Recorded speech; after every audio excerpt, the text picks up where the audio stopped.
Well, good evening and welcome to Tucker Carlson Tonight. Just days ago, a hideous crime was allegedly committed in the Washington, D.C. suburb of Rockville, Maryland. A 14-year-old girl, a ninth grader at Rockville High School, reportedly was dragged into a bathroom and violently raped. Her two alleged assailants, Jose Montano and Henry Sanchez Millian, both arrived in this country just a few months ago. Sanchez is 18 years old and in this country illegally. But instead of being deported back to his country of origin, he was instead placed in the ninth grade and educated at taxpayer expense. This is insanity, of course. It's a sign of a sick civilization at war with itself. A strong country enforces its laws and protects its citizens. That's job one. In the U.S., too often we ignore our own laws and instead allow ruin to be visited on our own people. Well, some people in Rockville are fed up with all this. There was a meeting today at Rockville High School with protests outside by angry residents. We had a reporter there, and we'll tell you more about what happened in just a minute. Apparently, their outrage does not extend to Rockville's leaders, though. The town won't call itself a sanctuary city, but it is, in effect, one. It follows sanctuary policies, and top officials there don't want to think about the connection illegal immigration might have to this crime or others like it. Montgomery County School Superintendent Jack Smith, for instance, said this. We're not going to paint all students who speak another language, all students of a skin color, all students of a religion with a broad brush because of a really terrible incident. So I'm saying no tonight. We're going to take care of our students. We're going to take care of this student who experienced this trauma. But what we are not going to accept is people who say that 25,000 of our students shouldn't get to go to school because they speak another language.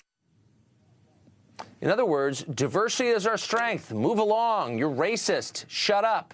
Thanks, Jack. Well, thankfully, Maryland Governor Larry Hogan does not suffer from the same mental block. Here's what he said. Where my biggest concern lies is with the Montgomery County school system and their lack of cooperation and the lack of information they've been providing. Not only have they refused to provide any information to us, but they've refused to provide it to the State Board of Education, who specifically requested more information. Well, this came up at the White House briefing today, and Press Secretary Sean Spicer had this to say. I think part of the reason that the president has made illegal immigration and crackdown such a big deal is because of tragedies like this. Zeke Cohen is a Democrat on the city council of the city of Baltimore, a place that in effect has sanctuary city policies, and he joins us now. Zeke, thanks for coming on. So just yesterday, as it happens, you sponsored a resolution which passed on the Baltimore City Council, which demanded that federal immigration authorities stop enforcing federal immigration law in the city of Baltimore. Why, given what just happened, is that a wise idea? If these guys had been picked up in suburban Washington and Rockville, this never would have happened. So why would you encourage that policy in your city? So, Tucker, I am incredibly proud to serve the citizens of Baltimore. Baltimore is a welcoming city, and the reason I introduced this resolution was not to tell ICE not to operate, but to only target violent criminals, such as the young people who allegedly perpetrated this crime. There is no place in our country for this sort of sexual violence. I condemn it full-heartedly, but the vast majority of immigrants in our community are peaceful, they pay taxes, and they contribute. Okay, but we only knew that they were violent criminals after they had raped a ninth grader. The fact is that at least one of them, possibly both, but at least one was in violation of the law already, and because a lot of your state refuses to enforce federal immigration law, he was able to commit that rape. Wouldn't it have been better to get him out of that school and out of this country before he raped this girl?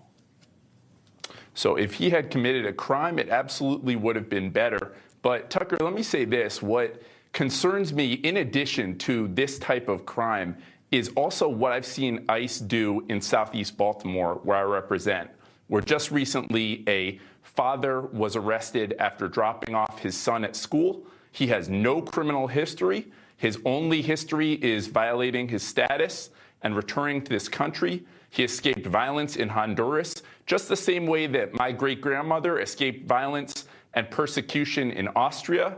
And we welcome him here. Immigrants built the fabric of this country, and Baltimore is a place that will continue to welcome them. You know, it's pretty unbelievable that you would compare ICE, federal immigration authorities, to the Nazis, which you just in effect did, and you did explicitly yesterday, when they're enforcing laws that would have prevented this heinous crime? Would you say that to the parents of the girl who was raped? These are Nazis, these Americans who are enforcing immigration laws? Why would you say something like that? So I extend my full sympathy to these parents. What they've been through is horrific, and to trot their crime out publicly is really kind of shameful, Tucker. And I think that the politics you're engaging in is this sort of Willie Horton-style race-baiting dog whistle where, we don't blame entire groups of people for the heinous acts of a few. For example, we're not after Dylan Roof murdered 9 people in a church in South Carolina. We don't say that all white people are terrorists. Slow down. I'm not saying that all Hispanics are terrorists. I'm not saying anything like that. You're the one who explicitly compared federal immigration authorities to Nazis. Who's using the dog whistle here? Who's making demagogic statements? They're Nazis? You're calling fellow American citizens Nazis for enforcing federal law passed by Congress? Are you really an office holder? Why would you say something like that? So what I'm doing, Tucker, is comparing the plight of my great-grandmother, who came here from Austria to escape Hitler's gas chambers, to the same fate as my Honduran neighbors, who've come here escaping violence from their country and just want to build a better life. We also had an ICE raid recently. That's not what you're saying. In fact, let me read you a quote. This is from yesterday from the City paper in Baltimore. It said, Cohen likened the recent raids to what Nazi Germany did before the Holocaust. So you're, again, for the 5th time, you're accusing Americans, your fellow American citizens who are law enforcement officials, of behaving like Nazis. Don't you think that's a little over the top, speaking, again, of dog whistles? Tucker, again, what I'm saying is that when the Statue of Liberty proclaims, give me your tired, your poor, your huddled masses yearning to be free, that she is calling both to my great-grandmother as well as to my Honduran neighbors. I'm not comparing ICE to Nazis. What I'm doing is to say these are people who've been persecuted back in their home country, and if they want to come here and build a better life in Baltimore, we welcome them. Okay. But you are, first of all, comparing them to Nazis. But the truth is, Baltimore has a lot of problems, It's got one of the highest crime rates in the United States. Some of those crimes are committed by people who are here illegally, illegal aliens, as you know. 3 years ago, one of them raped a 9-year-old girl right after you became a sanctuary city. Again, as you know, you've had something like 10 murders in the last week, and you're spending your time telling law enforcement not to enforce the law. How does that help the immigrants you claim to care for?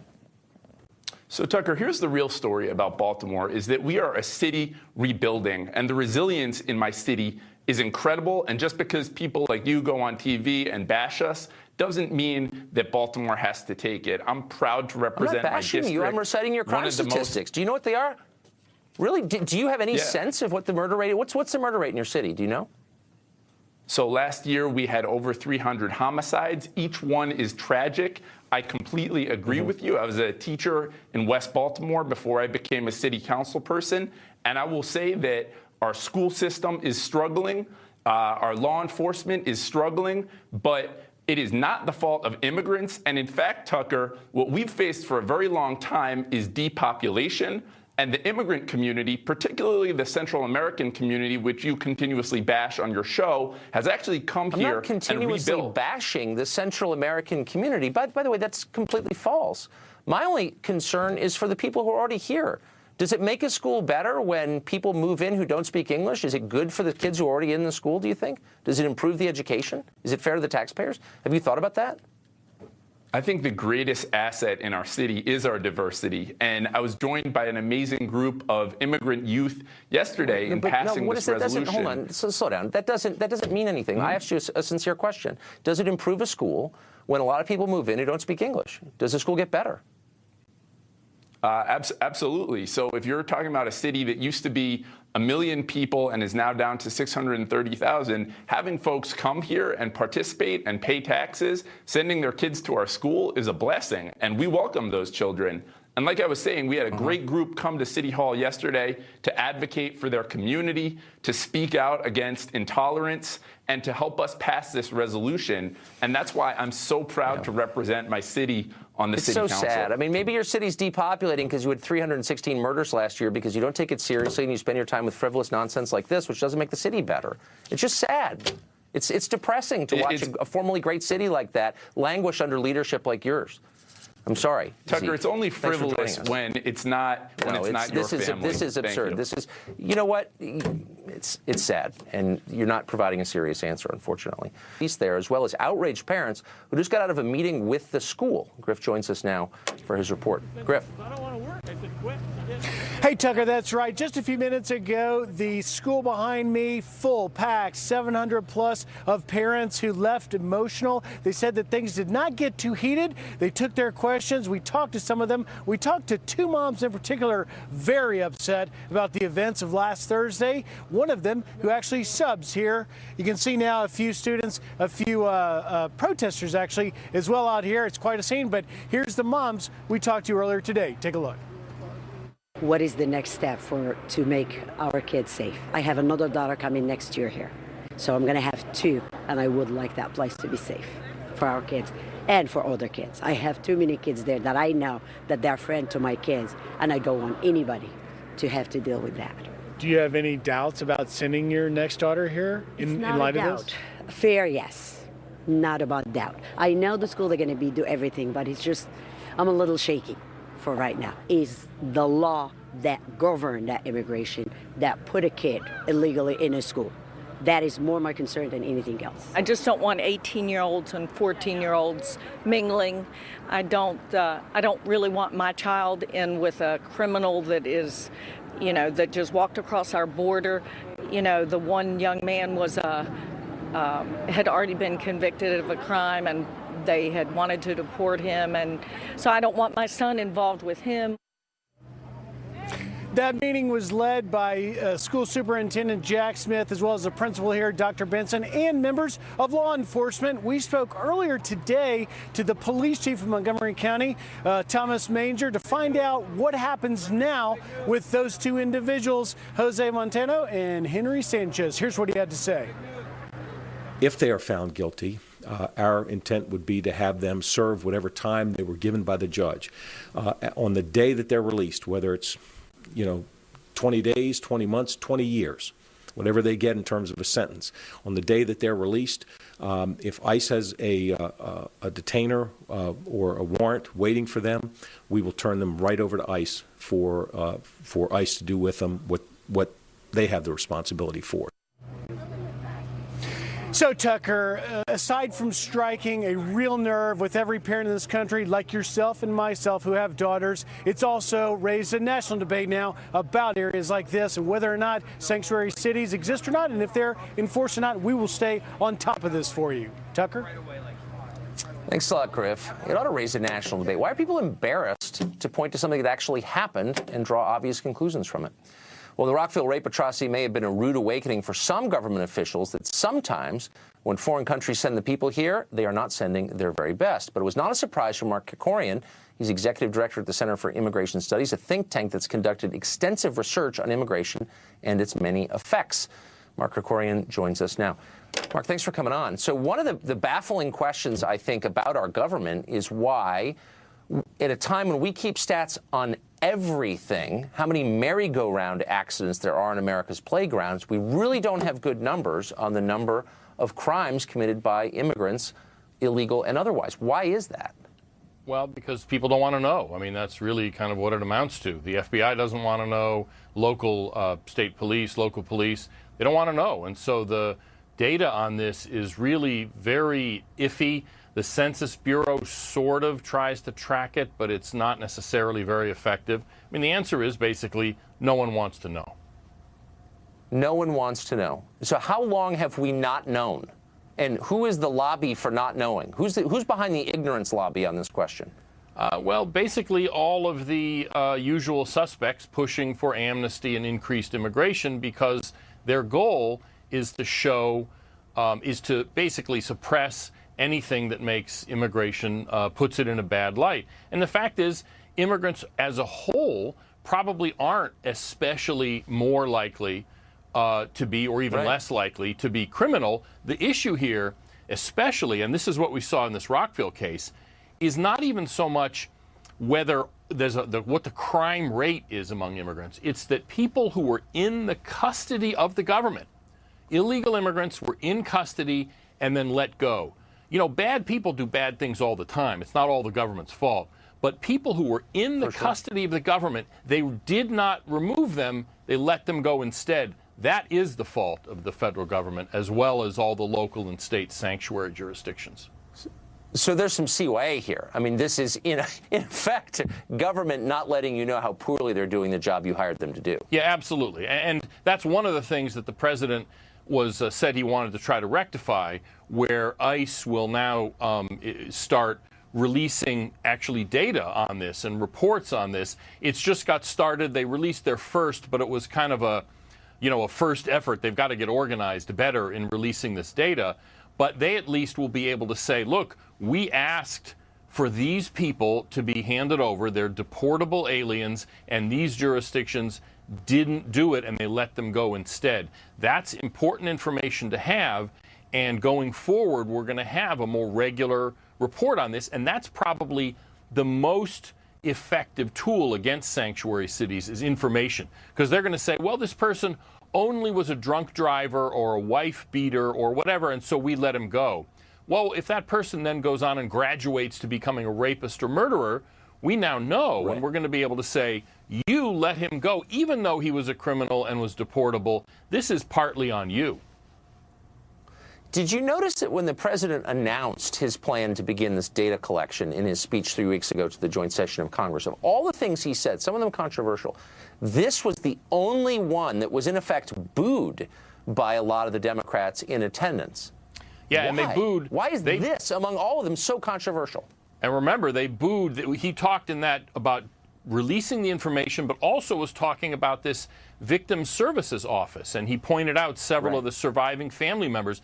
They were booing these family members, people whose children or husbands had been murdered by illegal immigrants, people who, again, not just regular run-of-the-mill illegal aliens, but people who had been in the custody of the government and then let go. Like I said, the reason these people were booed, and this idea of transparency and getting this information out was booed, is that nothing can be permitted to make any immigrant, illegal immigrant in particular, look bad. That somehow that would then mean that, like the superintendent of the schools you played before, somehow that reflects on all immigrants. But the fact is, people are smart. That's exactly right. They can tell the difference between an illegal immigrant rapist and a regular schmo neighbor worker at the restaurant who isn't a rapist. People can tell the difference. Well, of course, and in fact, the veil of lying and secrecy over this whole subject besmirches all immigrants. I mean, not all immigrants are the same. A lot of them are incredibly impressive, much more impressive than I am, harder working, buy into the American idea. We benefit from a lot of immigrants. Some of them are horrible, and we should get rid of them immediately. So we're not allowed to make distinctions, I've noticed. That's part of the gambit, isn't it? That all immigrants are exactly the same. An attack on one is an attack on all. And again, even the distinction between legal and illegal immigrants is one that these people have been trying to eliminate. This, the pro-immigration lobby has been trying to distinguish, as well as the distinction between people who obey the law in general, criminal aliens and regular immigrants. In fact, there have been efforts by, in New York, there was a few years ago, there was this coalition that opposed any deportation, even of criminals. In other words, that when a non-citizen murderer finished his sentence, their position was that person should be returned to the community because no one should be deported. They actually had a hashtag, not one more deportation. That's not some fringy thing. That's actually pretty mainstream among these anti-borders activist groups. If that's really your position, you're not engaging in public policy. That's theology. I mean, that's a species of faith. That's insanity. And thanks for pointing it out. Mark Krikorian, always a man with the facts. Appreciate it. Well, the elaborate ceremony that is a Supreme Court nomination hearing continued today. Boy, did it. As is tradition, Judge Neil Gorsuch presented himself as a neutral arbiter of the law and would not expose his own thoughts on any contentious issue. Republicans played their part in the ritual by heaping praise on the nominee, while Democrats played the opposite role by aggressively questioning him at every turn. I had a career in identifying absurdity. And I know it when I see it. Would the president have the authority to ban all Jews from the United States or all people that come from Israel? How do we have confidence in you that you won't just be for the big corporations, that you will be for the little men? Had you ever met President Trump personally? Not until my interview.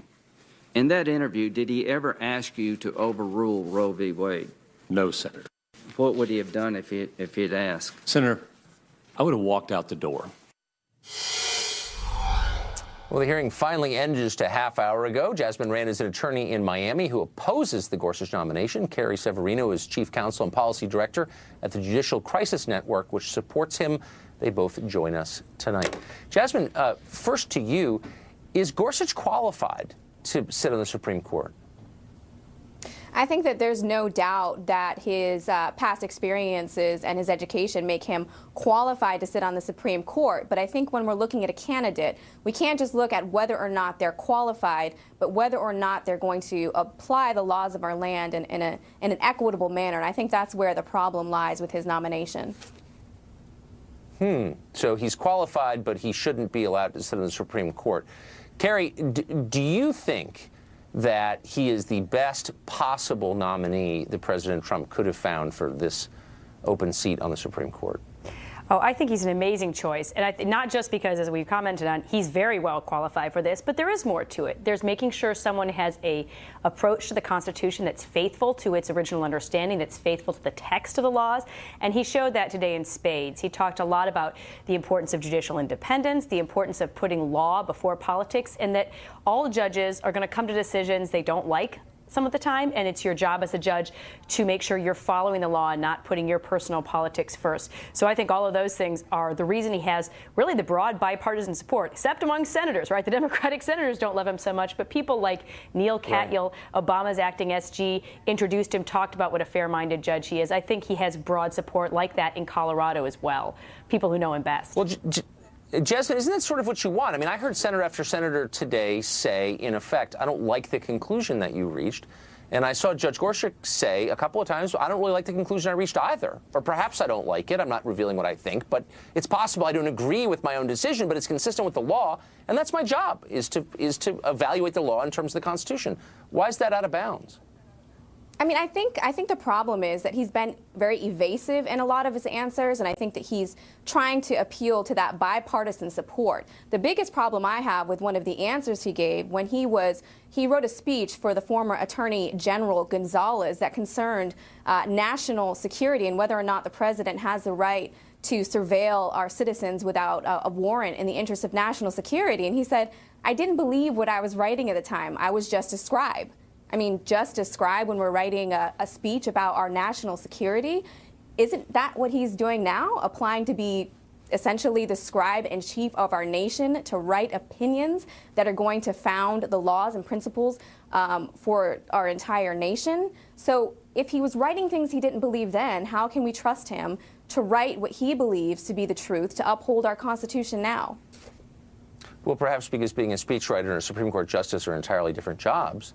But I wonder, Carrie, I mean, the concern maybe for conservatives is you've seen a parade really over the years of purportedly conservative justices appointed to the court who then become activist liberals.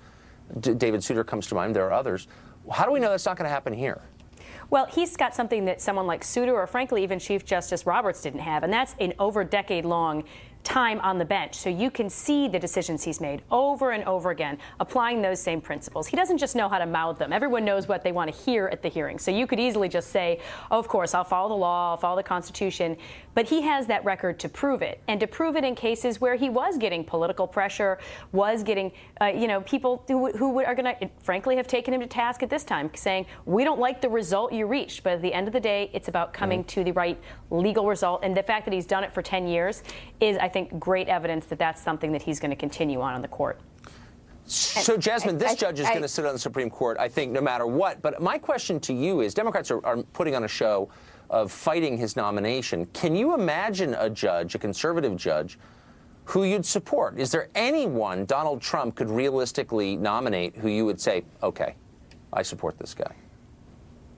I can't think of a conservative judge off the top of my head that I would support. I can think of a judge who would be more bipartisan, a judge who hasn't written entire articles about how he doesn't support liberal positions. And then while he's being interviewed, recant that position that he originally took, saying he shouldn't have taken such a strong position that took a position against just liberals. So I think that we can find a judge that's more fair, that's more equitable.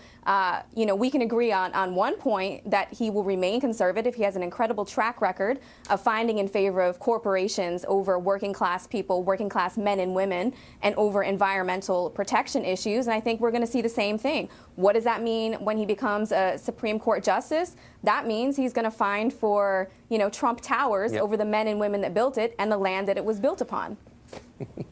I can't wait to see that case. Jasmine, Carey, thanks for joining us both. Appreciate it. Thanks for having me. Exactly 100 years, but Puerto Rico still is not a state. That could change, though, soon. In June, Puerto Rico is scheduled to hold a referendum asking residents of the island if they want to become a state or move toward independence as a separate country. There are potential problems here, though. Puerto Rico's government defaulted on its debt last year. It would be the poorest state by far if it joined the Union. Ricardo Rossello is the governor of Puerto Rico. He's pushing for statehood, which he said would fix the island's weak economy and is only fair. He joins us now. Governor, thanks for coming on. Hey, Tucker, thank you for the opportunity. Excited to be here. So in an interview in January with the Miami Herald, you explained why Puerto Rico deserves to be a state. And you said, and I'm not misquoting you, that the United States does not have moral standing to deny Puerto Rico statehood, and that Puerto Rico is in such bad shape financially, you said, because Puerto Rico's, quote, colonial situation is what provoked the crisis. Do you think insulting the United States government is a good way to become a state? No, Tucker, I am a very proud American citizen, and what I'm doing is I'm shedding light on what I think is the last bastion of undemocratic behavior, which is having a colonial territory in the United States. My hope is that we can start a transition so that we, as United States citizens, don't have to look at territories or colonial territories as a thing of the 21st century. We want to move beyond that, and the vast majority of people in Puerto Rico love their U.S. citizenship, and we want to become a state. Well, I mean, I agree with you completely. It is a colonial situation. It is unsustainable. It's silly. It's a relic of the past. Why not become your own country? Well, that's an alternative, and what we are doing on the plebiscite is we're offering those two non-colonial, non-territorial alternatives. Way back in 2012, the people of Puerto Rico chose not to continue the colonial territory route.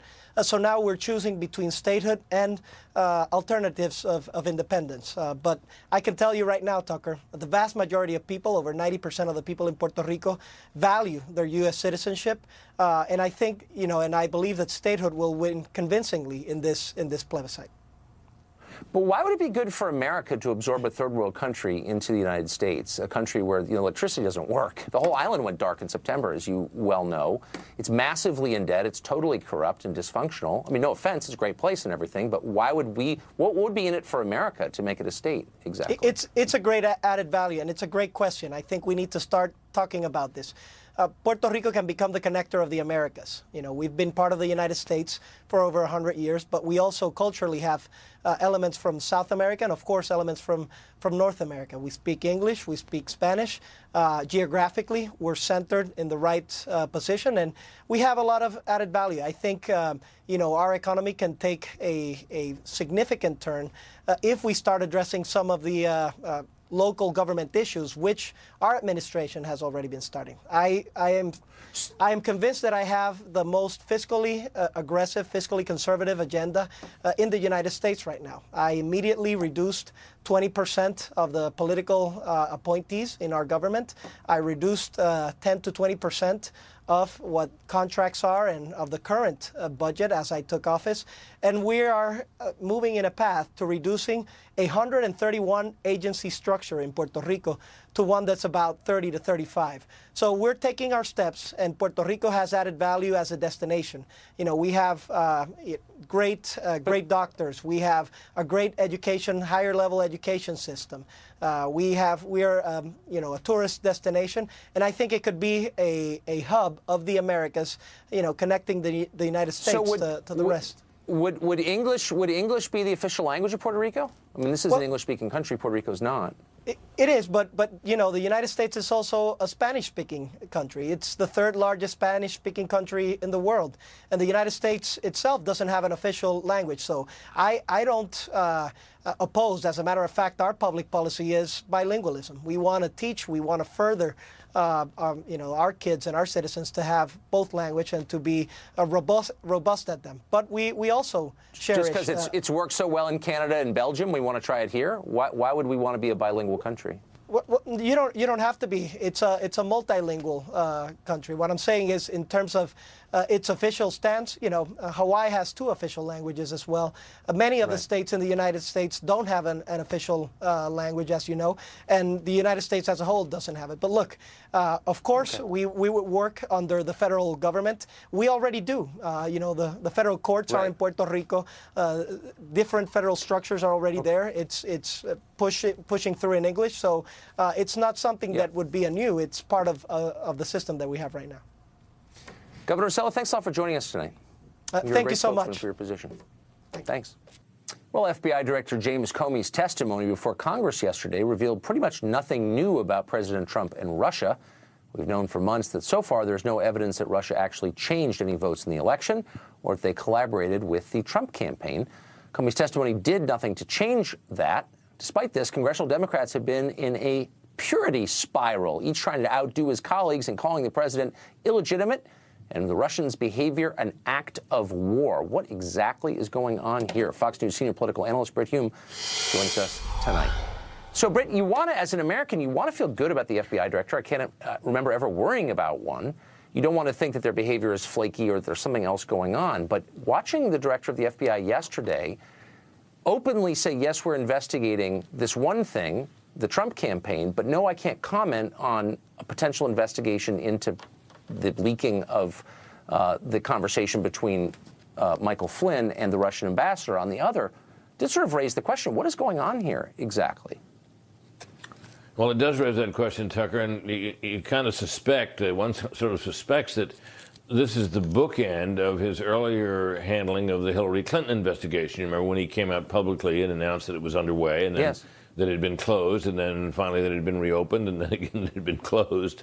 And I think that he may have felt that that this was, this was a payback call, having done that and caught such grief for it. Now, of course, obviously, you wonder, why the need to do this. I think it's reasonable to suggest that FBI directors should not be making public the facts of the fact that an investigation is being held, or even the facts that are contained within the findings of that investigation. You're supposed to make a recommendation to the Department of Justice. Prosecutorial decisions are supposedly left to the Department of Justice, and that didn't happen in the Hillary Clinton case, and Lord only knows what will happen here. So interesting. So this story seems to me has such momentum that it's hard to imagine when it will slow down. The idea that Russia somehow, as the Democrats are saying, hacked our election. Is there anything at the core of this that you can see? And do you think the story goes away anytime soon? Well, the Democrats used the hearing to lay out their case for this investigation and the fact that there may be collusion between the Russians and the Trump campaign.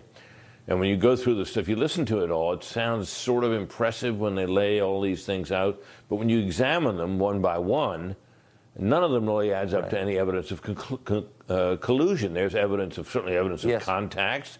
There's evidence of Russian intention to try to torpedo Hillary Clinton. It's worth noting here, by the way, that the Russians gave up somewhere along the way on Donald Trump's possibilities, and they were content just to try to hurt her and thereby possibly help him, but that wasn't their focus. They thought he was going to lose. An odd way to act with someone with whom you're colluding, but there you go. Now, there's one other thing worth mentioning here. The FBI director also said in answer to questions that he had found no evidence no information pointing to a wiretap of Donald Trump or of Trump Tower. No evidence of that. However, what about this investigation that's been going on that he announced since last July that involves the Trump campaign and Trump associates? Great question. Are we believe that there's no surveillance associated with that? We do know, as you pointed out, that Mike Flynn was caught up in a wiretap. That may be in a routine national security wiretap of the Russian ambassador to whom he was speaking. But who knows? But and remember, there's this, when he made this announcement, Comey, that there was this investigation going on, which he said he'd received permission from higher up to do the announcement. There was a story back on January the 19th in the New York Times, which basically laid this whole thing out and said it was based on surveillance that indicated there had been these contacts. That story also said that it wasn't clear that the wiretaps had turned out being about the Trump campaign. So we don't kind of know where we are. And remember also this is supposedly a counterintelligence investigation, which is, that means it's basically a national security matter. So what's up with that? I mean, what does that tell us about how likely they are to find out about political collusion? One wonders. You just made the smartest point of the month, if not year. If there was an investigation, and there was surveillance. Thank you for making that point. Well, it's certainly worth asking the question, isn't it? And you might have thought that members of the committee would ask the question, and you might also have thought that the issue might have been raised by some of our colleagues in the media. So far, not so much. Yeah, I wouldn't have thought either one, actually, but I'm glad you raised it. Thanks a lot, Britt. Oh, you bet.